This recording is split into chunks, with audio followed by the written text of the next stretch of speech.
Good morning. आज हम शुरू करेंगे यूनिट 4 चुंबकीय क्षेत्र में आवेश की गति, moving charge in magnetic field.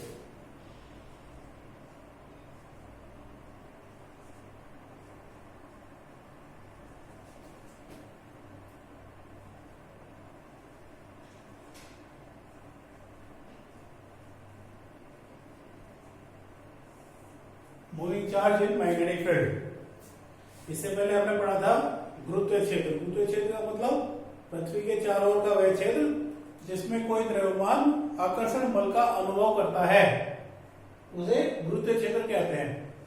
ऐसे वैद्युत क्षेत्र होता है आवेश के चारों ओर का वह क्षेत्र जिसमें कोई दूसरा आवेश आकर्षण या प्रतिकर्षण बल का अनुभव करता है, वैद्युत क्षेत्र कहते हैं।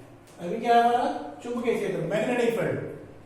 तो मैग्नेटिक फील्ड का मतलब है किसी चुंबक के चारों ओर का वह क्षेत्र जिसके अंदर कोई आवेश या कोई मैग्नेट बल का अनुभव करती है, उसको क्या बोलते हैं, चुंबकीय क्षेत्र। तो अभी आज हमारा जो टॉपिक है वो है चुंबकीय क्षेत्र में आवेश की गति। तो सबसे पहले हम पढ़ेंगे चुंबकीय बल।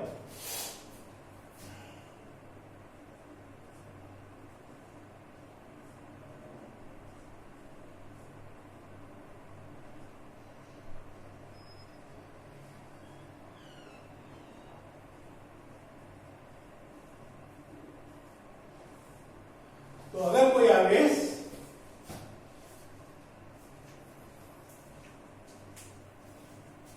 ये फॉर्मूला हमारे पास है F बराबर QVB sin थीटा। अगर कोई आवेश चुंबकीय क्षेत्र के अंदर गति करता है तो उसके ऊपर एक बल लगता है, उसको हम क्या बोलते हैं, चुंबकीय बल। कितना होता है वो, F बराबर QVB sin थीटा। Q क्या है, चार्ज, V आवेश की गति, V है चुंबकीय क्षेत्र और थीटा है angle between the direction of velocity and magnetic field. तो अगर किसी चुंबकीय क्षेत्र के अंदर कोई आवेश गति करता है तो उसके ऊपर जो बल लगता है उसको हम बोलते हैं चुंबकीय बल। चुंबकीय बल F बराबर QV sin थीटा। यहाँ कुछ पॉइंट है।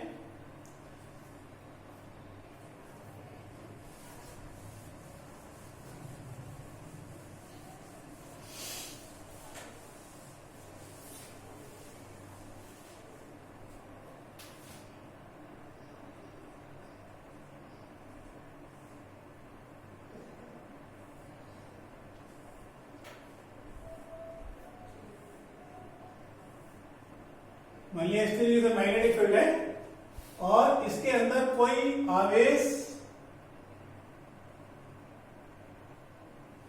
लंबवत गति कर रहा है।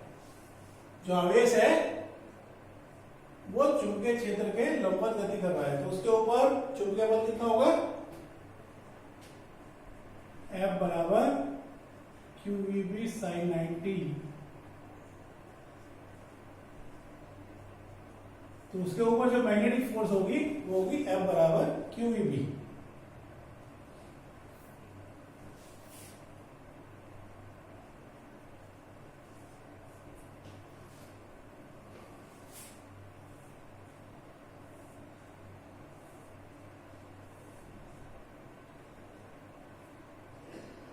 अभी मान लिया कोई आवेश है चुंबकीय क्षेत्र के समांतर गति कर रहा है। यहाँ पे थीटा कितना है, 90 डिग्री।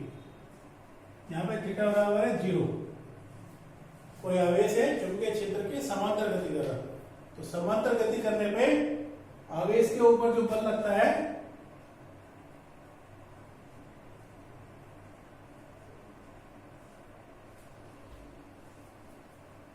यानी अगर कोई आवेश चुंबकीय क्षेत्र के समांतर गति करता है, इधर को मैग्नेटिक फील्ड है और ऐसे ही चार्ज गति कर रहा है, तो इसके ऊपर मैग्नेटिक फोर्स कितनी होगी, F बराबर QVB sin 0। तो नेट मैग्नेटिक फोर्स कितनी होगी, 0। Right, okay.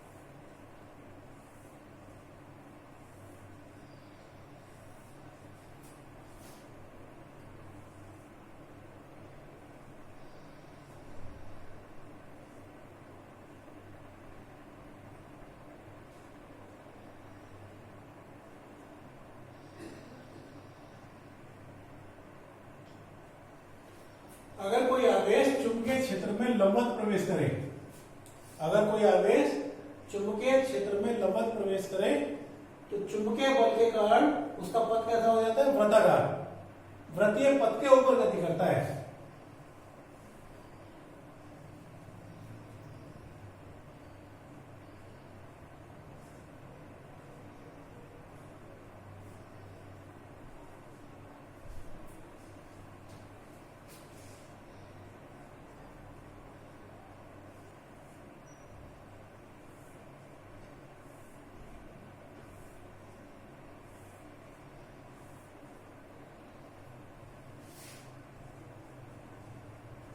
पथ कैसा होगा? उसको वृत्ताकार। और अगर कोई आवेश चुंबकीय क्षेत्र में समांतर प्रवेश करता है, मैग्नेटिक फील्ड की डायरेक्शन ऐसे ही है, और इसके अंदर ये जो आवेश है समांतर प्रवेश कर रहा है, तो इसका पथ कैसा होगा? ऋजु रेखीय।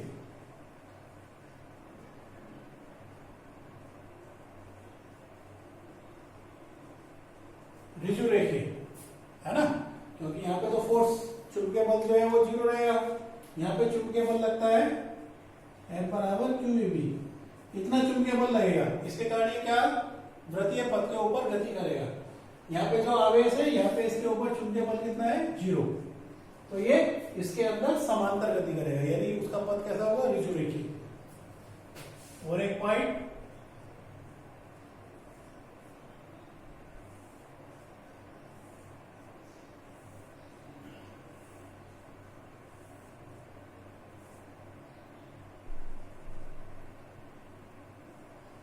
अगर कोई आवेश चुंबकीय क्षेत्र में थीटा एंगल के ऊपर एंटर कर रहा है, ये मैग्नेटिक फील्ड है, और यहां से जो चार्ज है वो लंबवत इसके अंदर थीटा एंगल से एंटर कर रहा है, तो इसका पथ कैसा होगा?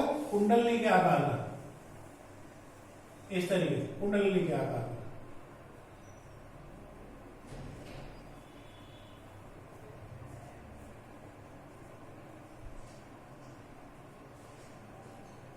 कुंडलनी के आकार में क्यों होता है? क्योंकि यहाँ पे इसके ऊपर जो फोर्स है, फोर्स वर्क करती है QEB sin थीटा, इतनी फोर्स इसके ऊपर वर्क करेगी, और ये जो फोर्स है ये 2 कंपोनेंट में डिसॉल्व हो जाती है।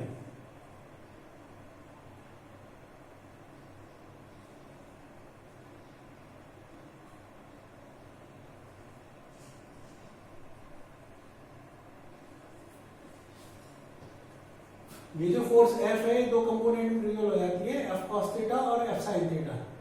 तो F sin थीटा तो वृत्ताकार हो गई, इसके लंबवत हो गई, तो इसके कारण तो ये वृत्तीय पथ के ऊपर गति करता है, और F cos थीटा तुम्हारी इधर हो गई, तो यहां से जो चार्ज है वो कुंडलनी के आकार में इस तरीके से आगे बढ़ता है, ठीक है ना। इस फोर्स के कारण वो वृत्तीय पथ पर गति करता है, और इसके कारण वो ऋजु रेखीय पथ के ऊपर गति करता है, तो उसका पथ कैसा हो जाता है? इस तरीके से हो जाता है। ओके, इंपॉर्टेंट है तीनों पॉइंट, तुम्हें पता होना चाहिए एग्जाम के अंदर जाने से पहले कि अगर कोई आवेश चुंबकीय क्षेत्र में लंबवत प्रवेश करेगा तो उसका पथ कैसा होगा? वृत्ताकार, और अगर कोई आवेश चुंबकीय क्षेत्र के अंदर समांतर प्रवेश करता है तो उसका पथ कैसा होगा? ऋजु रेखीय, और थीटा एंगल से उसके अंदर प्रवेश करता है तो उसका पथ कैसा होगा? कुंडलनी के आकार का। Got it?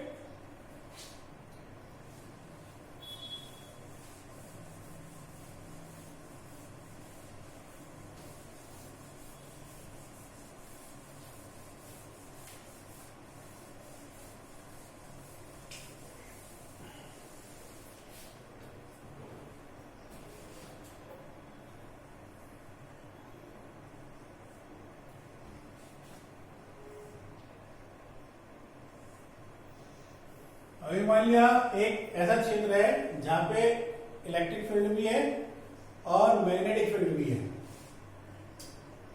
तो ये प्लस प्लेट है, यहाँ पे इलेक्ट्रिक फील्ड इस तरीके से हो गया,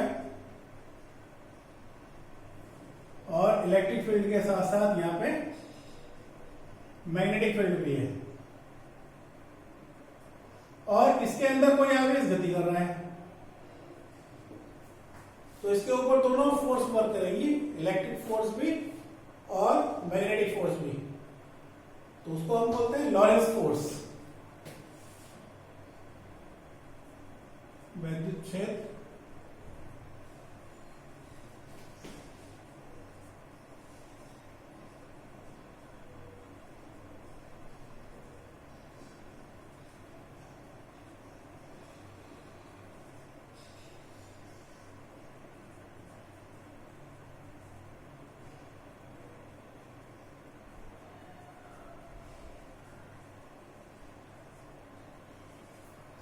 तो इतना इसके ऊपर वैद्युत बल हो गया, इतना इसके ऊपर चुंबकीय बल हो गया, तो नेट फोर्स हो गई F बराबर EQ plus QVB sin theta.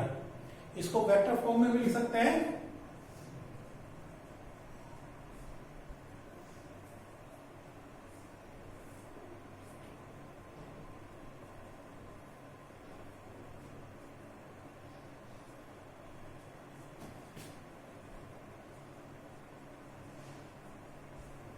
V vector cross B vector, V vector cross B vector का इसको अगर हम इसका क्रॉस प्रोडक्ट करेंगे तो वो क्या आ जाएगा VB sin थीटा, तो QVB sin थीटा हो गया।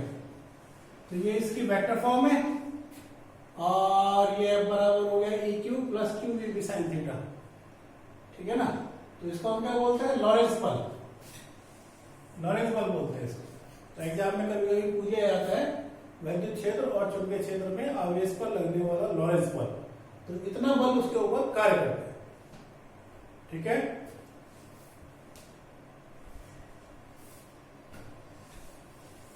इंपॉर्टेंट पॉइंट है।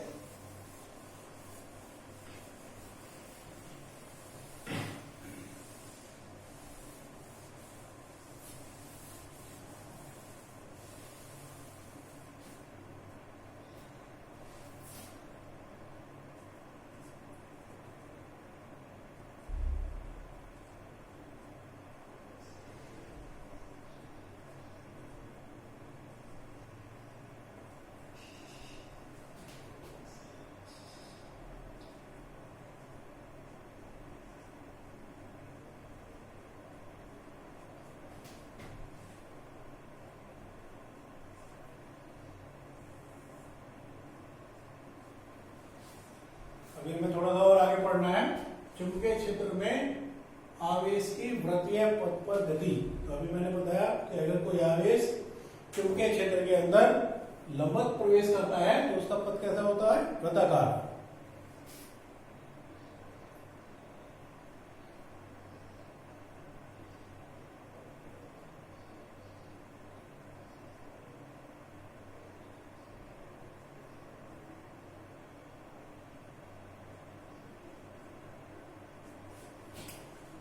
मान लीजिए इस तरीके से मैग्नेटिक फील्ड है, मैग्नेटिक फील्ड को दिखाने का ये भी एक तरीका है क्रॉस से। इसका मतलब है चुंबकीय क्षेत्र बोर्ड के लंबवत अंदर की ओर, ठीक है। अगर उसको हम डॉट से दिखाते हैं तो इसका मतलब होता है चुंबकीय क्षेत्र लंबवत बोर्ड के लंबवत बाहर की ओर। क्रॉस से दिखाते हैं तो चुंबकीय क्षेत्र बोर्ड के लंबवत अंदर की ओर। जब आप लोग कॉपी के ऊपर बनाएंगे तो कॉपी के ऊपर कॉपी के लंबवत अंदर की ओर ऐसे बोलेंगे। तो इसके अंदर कोई आवेश जो है लंबवत प्रवेश करता है,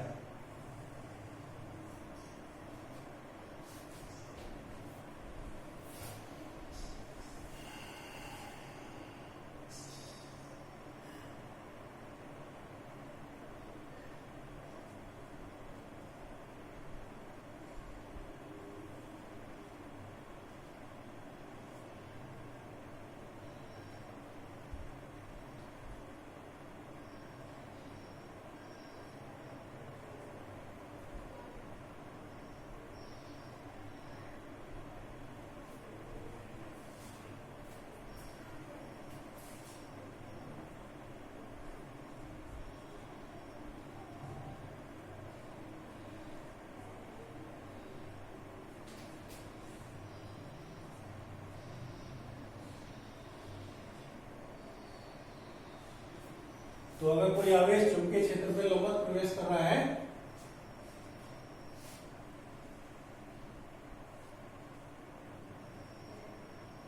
तो उसके ऊपर चुंबकीय बल हो गया F बराबर QVB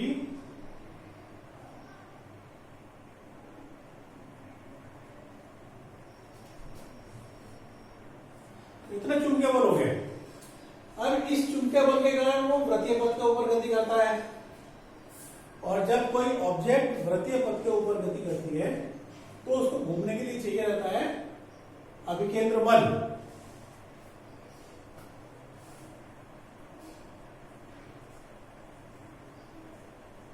चुंबकीय बल के कारण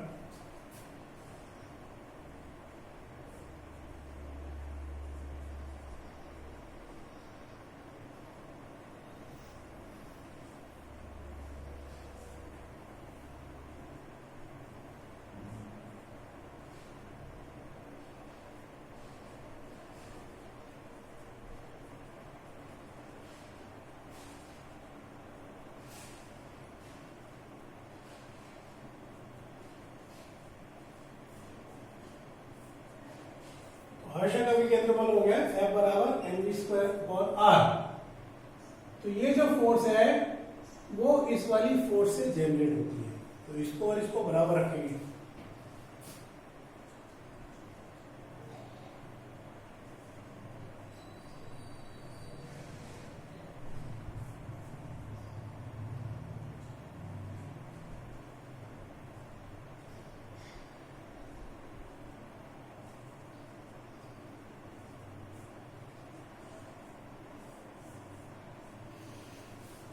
तो वृत्तीय पथ की त्रिज्या हो गई r बराबर mv/qb। बहुत इंपॉर्टेंट रिजल्ट है, और इसके ऊपर जो है अक्सर बोर्ड के अंदर, जो भी बोर्ड के अंदर न्यूमेरिकल आता है। तो ये है वृत्तीय पथ की त्रिज्या।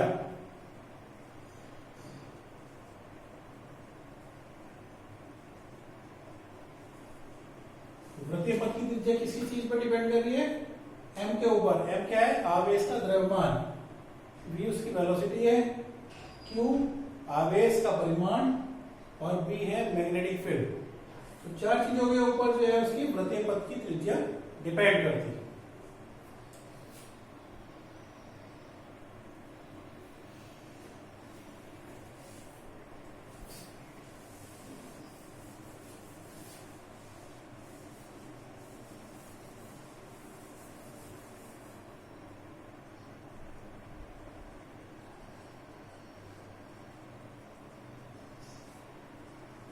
आवर्तकाल, आवर्तकाल का मतलब उसके एक चक्कर का समय।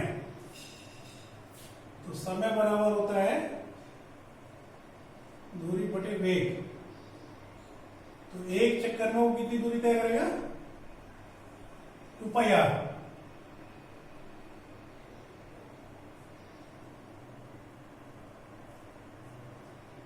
और r का मान यहां से रखिए, r बराबर है mv/qb।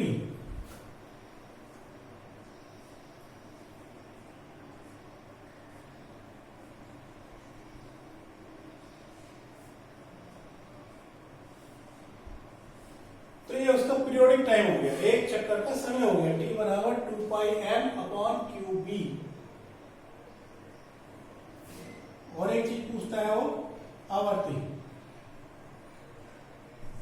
आवर्ती का मतलब एक सेकंड में चक्रों की संख्या। तो आवर्ती होता है n बराबर 1/t। आवर्ती और आवर्तकाल में ये संबंध होता है। t की वैल्यू यहां से रखिए,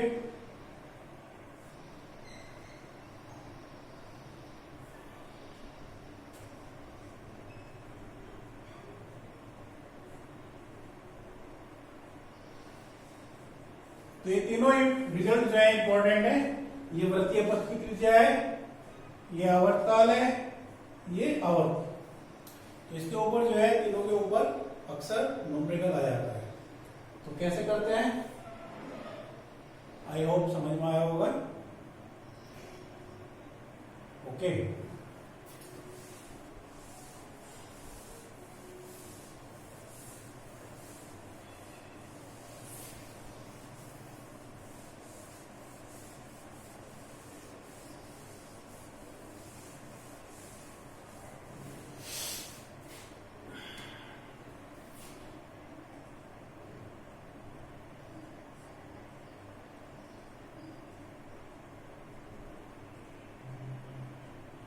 बायो सेवर्ट का नियम।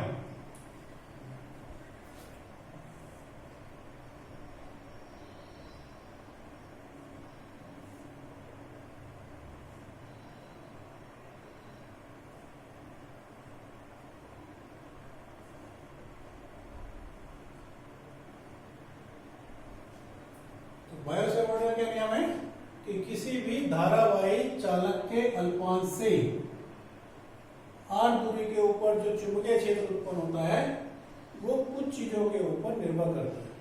जब भी किसी चालक के अंदर धारा प्रवाहित करते हैं तो उसके चारों ओर एक मैग्नेटिक फील्ड उत्पन्न हो जाता है।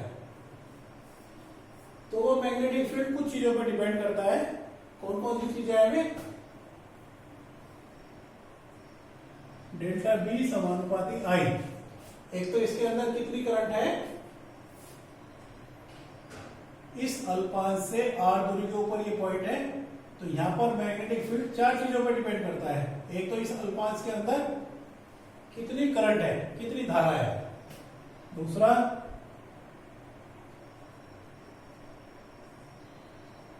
इस अल्पांश की लंबाई कितनी है।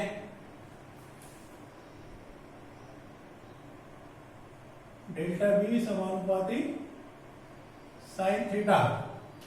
ये थीटा एंगल है धारा की दिशा और इस पॉइंट की दिशा के बीच का जो एंगल है वो थीटा है।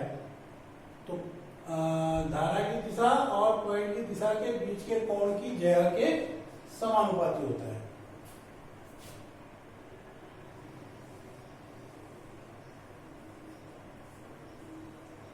और डेल्टा बी समानुपाती 1/r²। यहां से यहां तक की दूरी के वर्ग के व्युत्क्रमानुपाती होता है। इन चारों बातों को मिला दीजिए।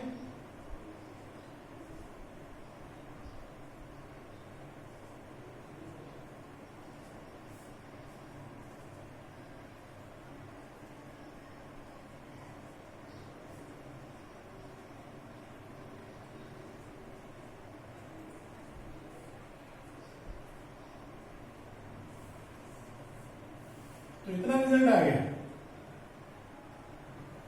डेल्टा बी बराबर μ0/4 I delta L sine theta upon r²। यहाँ पे μ0/4 क्या है, इसकी मैथमेटिकल वैल्यू होती है 10⁻⁻⁷। ठीक है, μ0/4 की वैल्यू होती है 10⁻⁻⁷। तो एक बार फिर सुनिए, बायो सेवर्ट का क्या नियम है। किसी धारावाही चालक के अल्पांश से r दूरी पर उत्पन्न चुंबकीय क्षेत्र निम्न बातों पर निर्भर करता है। नंबर 1, डेल्टा बी समानुपाती आई, डेल्टा बी समानुपाती डेल्टा एल, डेल्टा बी समानुपाती साइन थीटा, डेल्टा बी समानुपाती 1/r²। इन सबको मिला दीजिए। डेल्टा बी समानुपाती I delta L sine theta upon r²। और इसको हटा के कांस्टेंट यूज करा हमने μ0/4। ओके। और एक बात पूछता है एग्जाम के अंदर कि जो बायो सेवर्ट्स का लॉ है इसको वेक्टर फॉर्म में लिखिए।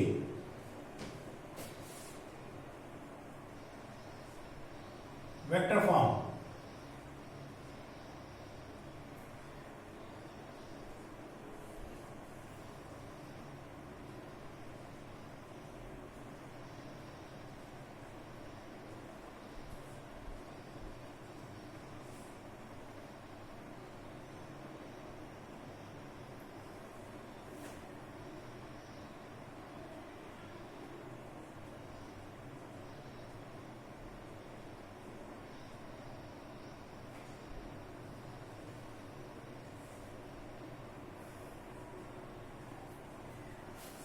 तो ये इसकी वेक्टर फॉर्म हो गई है ना। ये पढ़ा था तुमने, A vector cross B vector बड़ा होता है A B sine theta n unit vector, है ना। तो डीएल वेक्टर और आर वेक्टर को अगर हम क्रॉस प्रोडक्ट करेंगे, सदिश गुणन करेंगे, तो ये हो जाएगा डीएल आर साइन थीटा। और यहाँ पे हमने एक आर बढ़ा दिया, r3, यहाँ तो स्क्वायर होता है। तो जब इसकी जगह तुम ये लिखोगे dl r sin थीटा, तो r से r कैंसिल हो जाएगा, तो ये वाला रिजल्ट आ जाएगा, है ना। जो डेल्टा है उसको हम ऐसे भी लिख सकते हैं dB। डेल्टा का मतलब डिफरेंस और dB का मतलब भी डिफरेंस। ठीक है, ओके। इंपॉर्टेंट है एग्जाम्स के लिए बायो सेवर्ट का नियम। फिर इसका एप्लीकेशन है। बायो सेवर्ट के नियम से फिर आता है धारावाहिक कुंडलीय केंद्र पर चुंबकीय क्षेत्र। ये भी छोटा सा है, करा देते हैं।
वैसे ये आर त्रिज्या की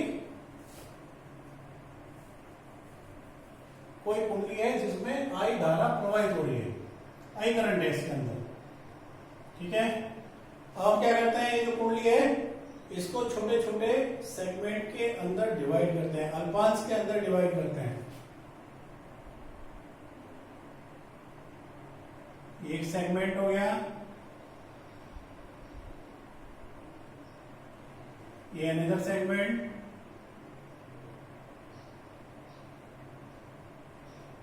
तो पूरी कुंडली को हमने छोटे छोटे पार्ट्स के अंदर डिवाइड कर लिया। अब एक अल्पांश के कारण यहां पर मैग्नेटिक फील्ड केंद्र के ऊपर धारावाहिक कुंडली के अल्पांश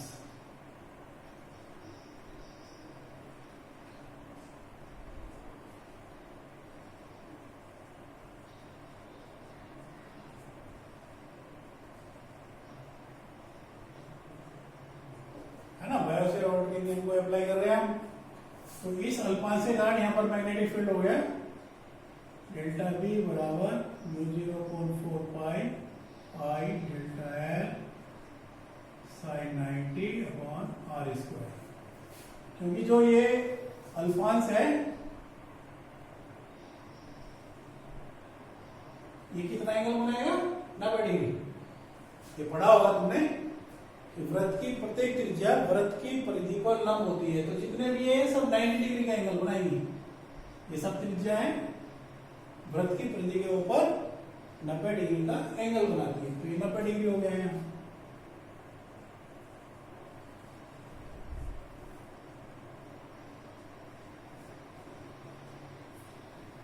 तो एक अल्पांश के कारण यहां मैग्नेटिक फील्ड हो गया इतना। अब पूरी कुंडली के कारण सेंटर के ऊपर नेट मैग्नेटिक फील्ड यहां पर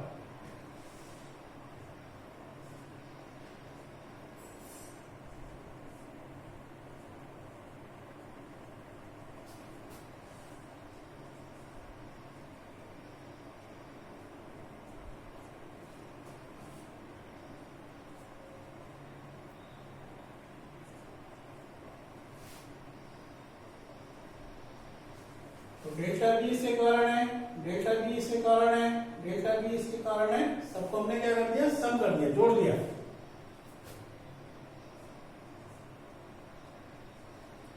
है ना, जोड़ने को जो है हम दिखाते हैं सिग्मा से।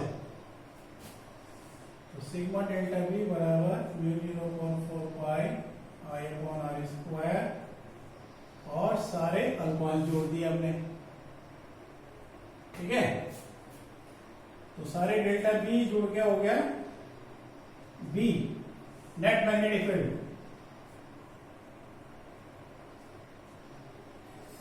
और सारे डेल्टा एल जोड़ोगे तो क्या बन जाएगी, इसकी पूरी परिधि बन जाएगी 2 पाई आर। तो ये हो गया μ0 आई अपॉन 2r। तो एक कुंडली के कारण मैग्नेटिक फील्ड हो गया μ0 आई अपॉन 2r। अब अगर इस कुंडली के अंदर n चक्कर है इस तरीके से,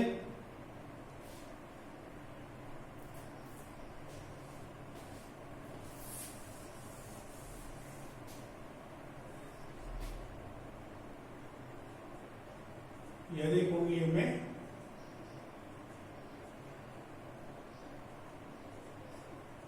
चक्रों की संख्या n हो,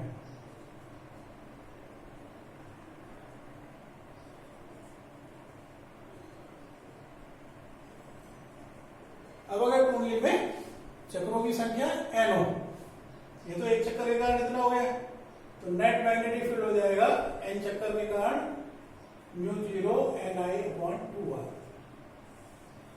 इंपॉर्टेंट रीजन है। ओके, समझ में आया?